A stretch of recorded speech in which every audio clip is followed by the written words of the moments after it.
Magandang araw sa ating lahat. Ito may i-share lang ako sa inyo tungkol dito sa nire-repair natin na isang printer. Brother DCP T420W. Bali ang problema nito, nalulukot yung papel. Simulan natin.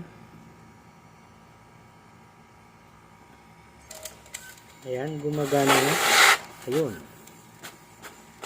Ayan ang output niya. Nagpiprint naman siya, kaso ito yung nagiging resulta.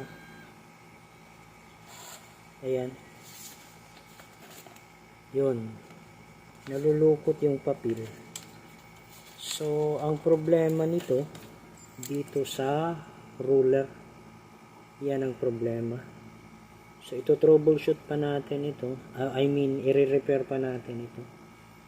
Tingnan natin kung ano nga ba yung nagiging dito, nagiging sanhi, kung bakit nagiging ganito yung kanyang print out. Ito, nalulukot yung papel.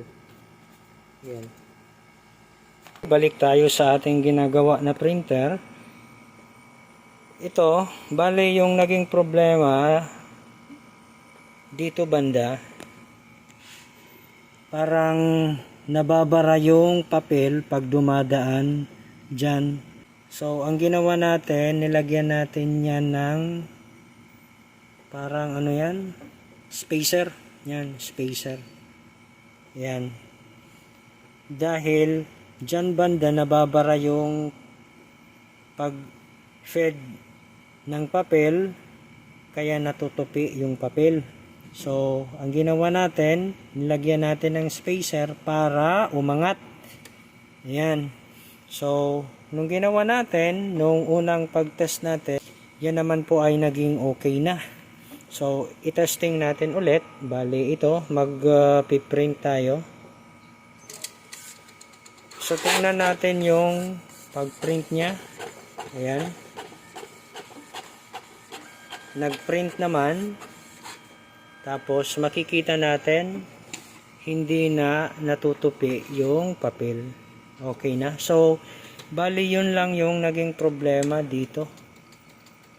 Okay. So, ulitin ko, kaya natin nilagyan ng spacer kasi dito banda nababara yung papel.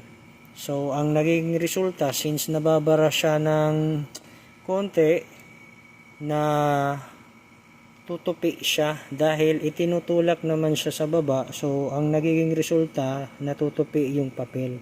So, pagdaan dito banda sa may printhead, ayun, yung printout, ayun, nakatupi na yung papel. Sana po ay meron kayong natutunan sa aking video tutorial. Kung nagustuhan nyo itong video, paki-like at share.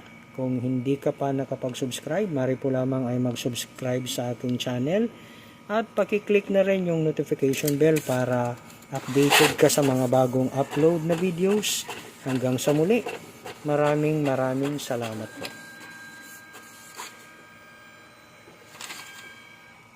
Ayan, nag-print na.